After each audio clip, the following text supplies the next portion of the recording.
Pierre Mailloux. Salut. Oui, bonjour Yves. Pierre, tu es médecin.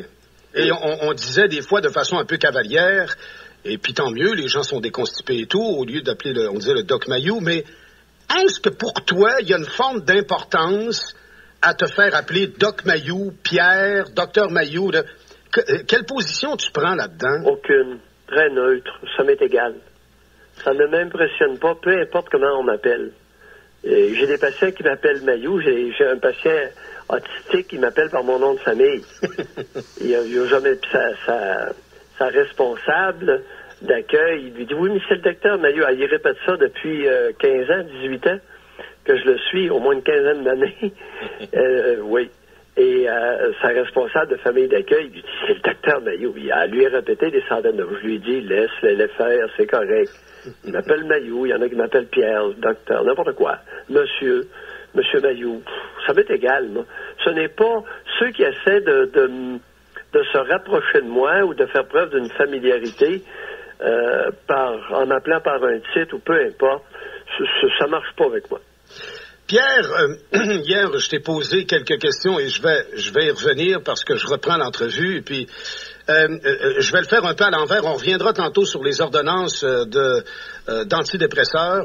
Oui. Puis tu as décortiqué le sujet avec la compétence, je t'en reconnais tout le temps. Mais je veux me ramener sur une question, puis j'ai aimé la façon dont tu as répondu. Moi, Pierre, j'ai de la sympathie pour toi et il faut que je l'explique. Pas parce qu'aujourd'hui, je t'ai en entrevue et que ta popularité ou le fait que ta notoriété, disons-le, m'apporte à moi. Pas pour ça. Une reconnaissance sur le plan d'une réalisation. Toi, t'es médecin, je suis pas médecin. En plus, tu as pris une spécialisation en psychiatrie. Donc, c'est des années d'études additionnelles. Ma blonde a un doctorat et elle est régulièrement vérifiée par les docteurs aussi et des gens autour d'elle. Donc, il y a des pressions à ça, puis c'est de la job. Mais je vais pas aller là. Sur le plan des communications, moi, j'ai vu plein de monde, Pierre, arriver dans les médias et faire patate. Pierre Mailloux arrive dans les médias et un psy à l'écoute, c'est un succès retentissant. On s'est vu fin des années 90 à CHRC. Pierre, t'as marché comme ça se peut plus et t'étais bon. Et ma sympathie envers toi vient de là. Une façon de s'exprimer, d'être direct. Le dernier avant toi, qui est un peu de ton acabit et qui avait réussi en radio et dans les médias, c'était le docteur Albert, qui paradoxalement est décédé du cancer, lui qui décriait toutes sortes d'utilisations qui amenaient au cancer, mais c'est un bon bonhomme, il était près des gens, et de temps en temps, il disait de madame, écoutez madame, vous êtes folle. Et puis, il était proche, il savait créer. Pierre, t'as été au sommet de ça. Christy, on te l'a enlevé. J'arrive pas à comprendre pourquoi. Pas de chance. L'histoire de tout le monde en parle. Juste avant que j'entre avec toi en entrevue, je suis en train d'expliquer à Pat qui est avec moi comment au Québec, quand on décide d'embarquer sur un sujet parce qu'on s'ennuie, on le gonfle de façon surnaturelle. Une balle de tennis devient la planète Mars et on a l'air cave.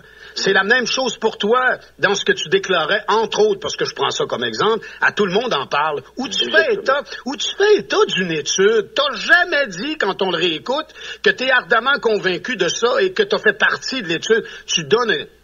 Pourquoi on t'enlève ça? Et là aussi, radier, pour l'instant, temporairement, de ton droit de pratique. Pierre, je comprends pas. C'est dur à comprendre, puis moi non plus. Écoute, faudrait parler à des individus comme Mario Deschênes, qui me pourchasse depuis 1996. Écoute, je le sais pas. Je le sais pas. Faudrait demander à ces individus-là. Qu'est-ce qui les anime? Qu'est-ce qu'ils voient? Parce que ce n'est pas tellement rationnel. Dans mon milieu, en Mauricie, je n'ai pas de problème dans ma pratique. J'ai jamais eu de problème.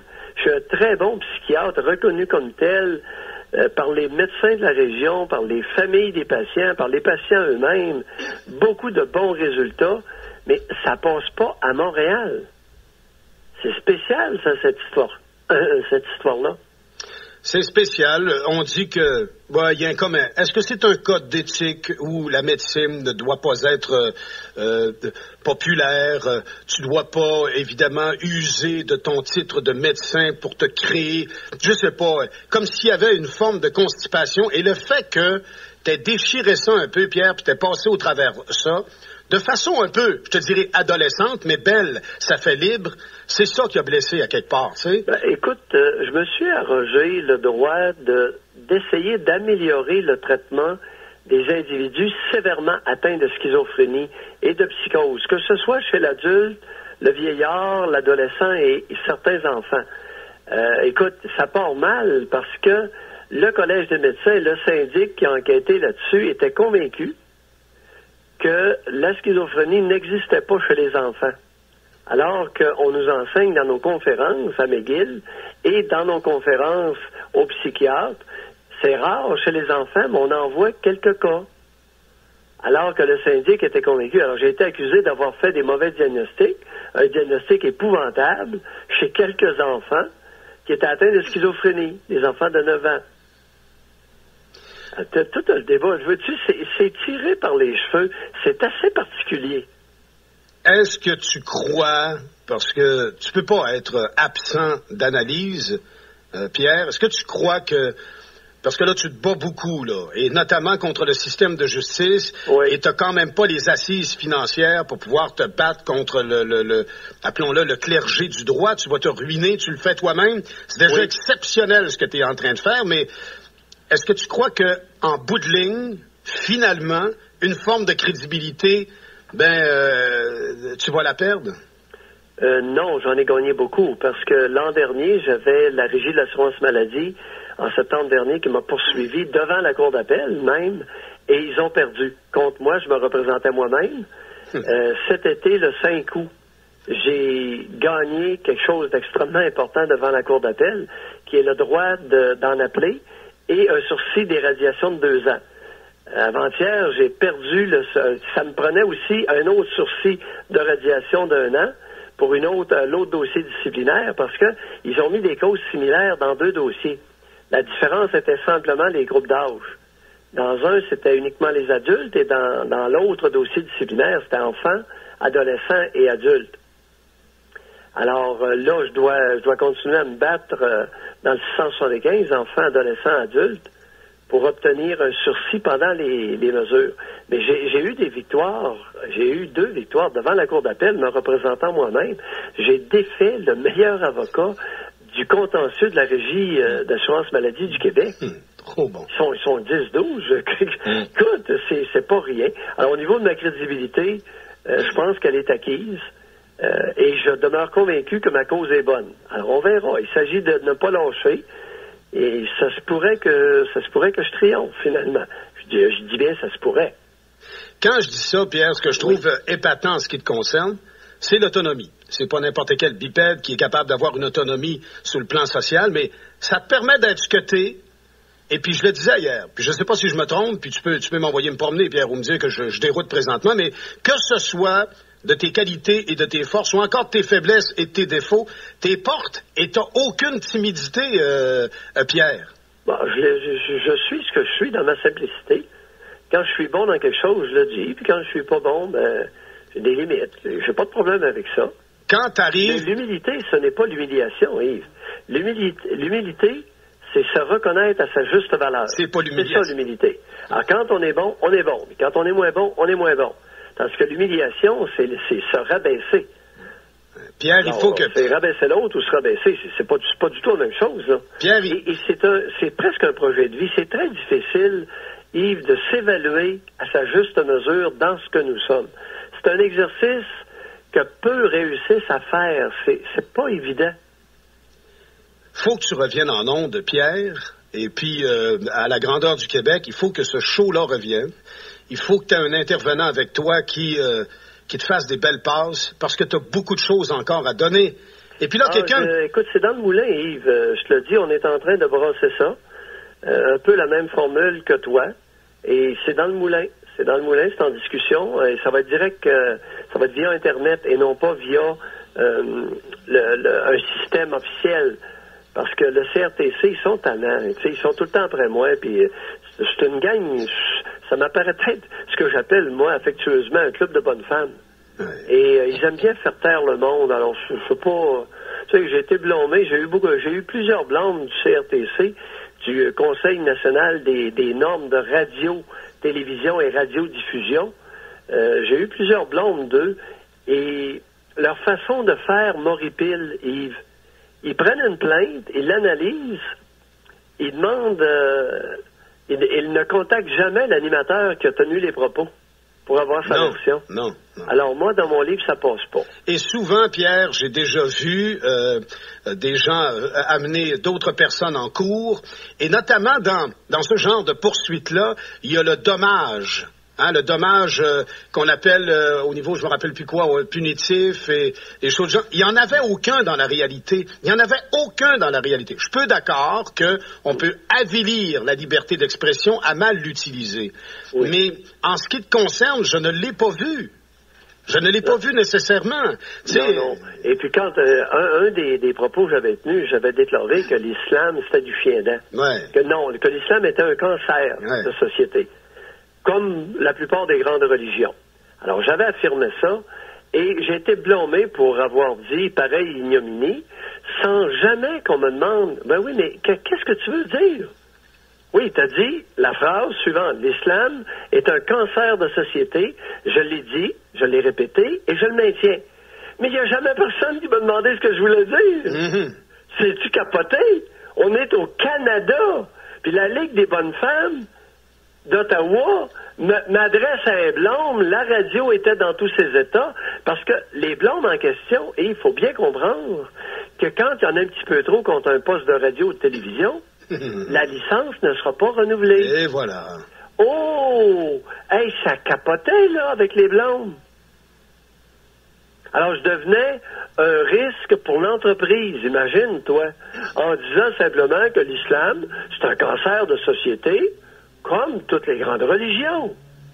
Écoute, t'étais dans un coin hyper délicat. Je fais simplement penser à Fabi, qui laisse s'exprimer une intervenante. Faut dire que c'était pas mal plus indiqué et outrageux que ça, là, en frais de déclaration, ça n'a pas passé. Pierre, on est dans présentement, comment on appelle le québécoise, les valeurs québécoises. La charte des valeurs. Yves, je te dirais une chose. C'est... Le danger de brimer la liberté d'expression et de prédisposer, de favoriser les comportements violents. Lorsqu'on empêche, qu'on réprime la parole, on augmente les risques d'explosion violente.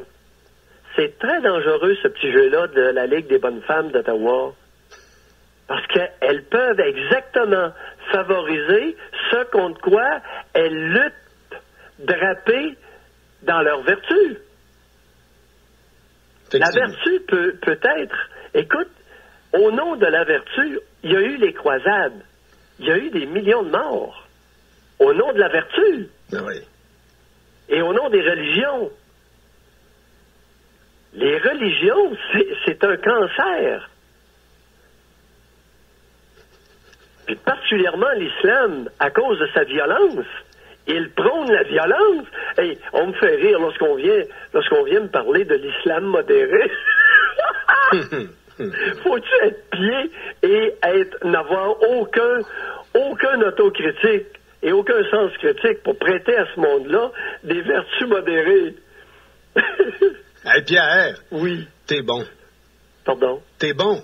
Je t'ai dit que t'es bon en ondes. T'es bon en ondes. Puis je veux pas décoller parce que si j'embarque là-dedans sur l'histoire des... Imagine, je suis d'une famille, Pierre, quand tu parles de ça, oui. Où il y avait un évêque du diocèse d'Angersel, attention. Okay. Ah non, écoute. Le diocèse de? D'Angersel, qui était ça. C'était lui. Qu'est-ce que c'est, ce diocèse d'Angersel? L'Angersel était une faction, si tu veux, venant de Rome, où, par exemple, dans la Ligue nationale de hockey, t'as les Blackhawks de Chicago et les Bruins de Boston. Lui, il était donc d'Angersel. Tu vois, c'était sa notoriété. De là où on l'avait nommé, et il y avait ouais. Oui, il y avait la. Mais c'est dans quel coin, ça, Angersel? Lui, Angersel, non, c'était le nom que portait à partir de Rome l'identité de lesquelles le nommait évêque. Tu comprends? Oui, mais cet individu-là... À Chicoutimi. À Chicoutimi. Ah, à Chicoutimi? Oui, Monseigneur Pedneau, donc c'était le frère de ma mère, évidemment, et on en était... ouais. Ah oui, le gars avait une plume exceptionnelle, une voix extraordinaire, et le képi, tout, c'était un bon et un homme d'éducation, et malheureusement... Encore aujourd'hui, tu vois, avec ce qui se passe à Sainte-Anne-de-Beaupré et tout, mais ça, là, Pierre, je voudrais que ce soit un de nos sujets, le prochain coup, la bisoune. La bisoune... C'est sûr que la bisoune... La bisoune est exceptionnelle. Chez les rédemptoristes, ça fait pitié. Oui. Raymond Marie Lavoie, là. Oui. C'est pas une belle histoire. Non, mais Pierre, on y reviendra. Il faudra qu'ensemble, tu me dises pourquoi un petit morceau de peau, ce à quoi il est relié, c'est plus petit qu'une main, une bisoune, fait qu'une personne peut clencher sa carrière ad vitam aeternam, belle carrière et belle réussite. On n'a qu'à parler, par exemple, c'est pas pour frapper sur quelqu'un qui est déjà à terre, mais c'est établi, ça fait partie de l'actualité. Guy Cloutier, qui hier était quelqu'un... puis moi aussi, puis tout le monde était à terre et arrachait le tapis avec ses ongles pour se ramper au pied de Guy afin d'avoir un petit avantage. Et du jour au lendemain, par le biais d'une bisunothérapie mal suivie ou je sais pas quoi, tout est tombé pour lui. Alors, on en reparlera de ça. Pierre, je voulais parler dans notre petit sujet d'aujourd'hui des 14 millions d'ordonnances d'antidépresseurs qui sont prescrits au Québec et je t'amenais dans le sujet en te 6 millions en 2011. En 2011, exactement. Oui, 6 millions de prescriptions mensuelles. Il faut bien dire aux auditeurs qu'il n'y a pas 6 millions de personnes. Non. 6 millions d'ordonnances qui sont renouvelées à chaque mois. Voilà. Alors, faut diviser par enlever un zéro à 6 millions pour avoir à peu près le nombre de personnes. Ça donne 600 000 personnes. 600 000, voilà. C'est beaucoup de monde. Beaucoup de monde et 85% des ordonnances sont prescrites par des praticiens, omnipraticiens, donc des généralistes. 15 seulement au niveau des psychiatres qui semblent très réticents à se garrocher immédiatement sur un barème médicamenteux. Puis tu as parlé de deux choses bien distinctes dans le cas de problématiques comme ça. Répète-moi ça, là. Oui, tu as parlé de deux choses. Tu as dit, Yves, à la fois, tu as des problèmes psychologiques et des problèmes biologiques. Okay. Oui, il y a deux composantes. Il y a deux sources de dépression chez l'adulte. Il peut y avoir une source biologique et une source psychologique. La source biologique, c'est pas tellement compliqué. C'est des centres de l'humeur dans le cerveau qui se dérèglent. Puis la personne devient toute triste, mélancolique. On donne un antidépresseur et ça refait fonctionner les neurotransmetteurs et la personne, après 3-4 jours, 2 semaines au plus tard, habituellement, est très améliorée, revient à son humeur normale. OK? Mm-hmm. Mais ça, c'est rare, ça. Écoute, c'est 1,5% et moins. Alors, c'est pas fréquent. Ça fait pas... Écoute, si tu fais 1,5%, tu calcules ça, ça peut peut-être 35 000, 40 000 ou 60 000 personnes au Québec. Là, on est loin de notre compte du 600 000. Par contre, il y a énormément d'individus, d'êtres humains malheureux, profondément malheureux au Québec. Et ça, ils vont devenir déprimés, découragés, désemparés, désespérés, parce qu'ils sont très, très, très malheureux.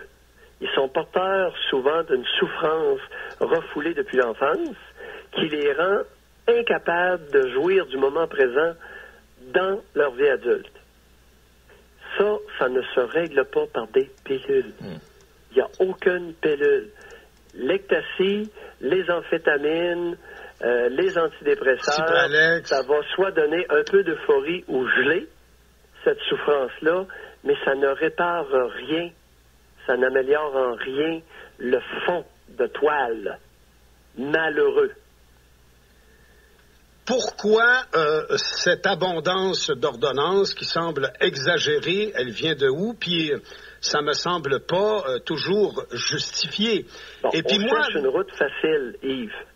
Les médecins, particulièrement les femmes médecins, aiment bien pour se valoriser, essayer de trouver la petite pilule, la petite granule, comme ils disent à la télévision, la petite granule qui va magiquement améliorer l'individu. Et là, le patient est tout content, revient voir sa docteure, et la docteure est toute heureuse parce qu'elle a obtenu un résultat spectaculaire. Bon, malheureusement, dans le cas des dépressions psychologiques, ça ne fonctionne pas, mais pas du tout.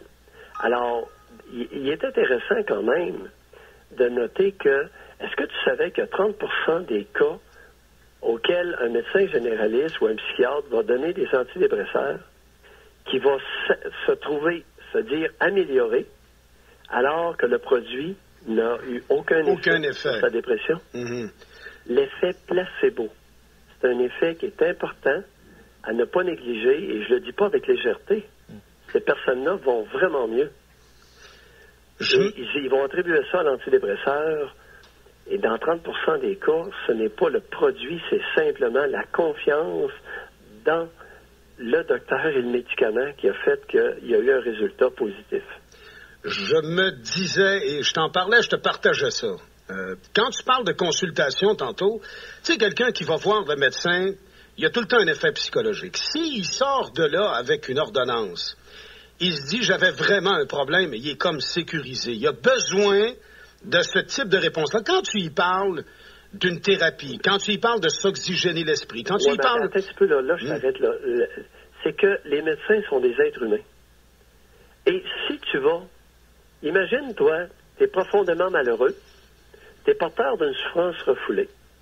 Tu t'en vas voir ta docteur qui est aussi porteur de la même souffrance, mais à un degré moindre. Est-ce que tu penses qu'elle va aborder la tienne? Effectivement. Et pourquoi va-t-elle éviter la tienne et essayer de l'endormir avec des pilules? As-tu idée? Pour couvrir la sienne. Pour ne pas explorer, se rapprocher de la sienne. C'est pas Jojo, là, ce que je suis en train de te dire là. Non. Et je soupçonne, on va voir là, dans les statistiques, je soupçonne les femmes médecins de possiblement être plus rapides sur la gâchette médicamenteuse que les hommes médecins, afin de ne pas trop se rapprocher de leur propre anxiété et de leurs propres angoisses et de leurs propres souffrances refoulées. Peut-être que le phénomène est un peu plus vif encore chez les femmes médecins que chez les hommes.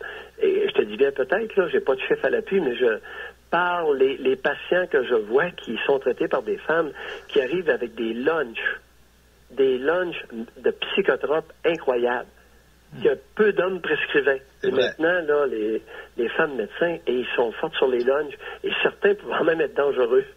Pierre, quand tu fais une petite... Et c'est moi le psychiatre à dire. Et c'est le psychiatre à dire. Mais Pierre, quand tu partages ton idée, ton diagnostic, j'adore une chose, tu fais ta galette, mais tu mets une épice dedans que personne ne met. Puis c'est pour ça que ça marche.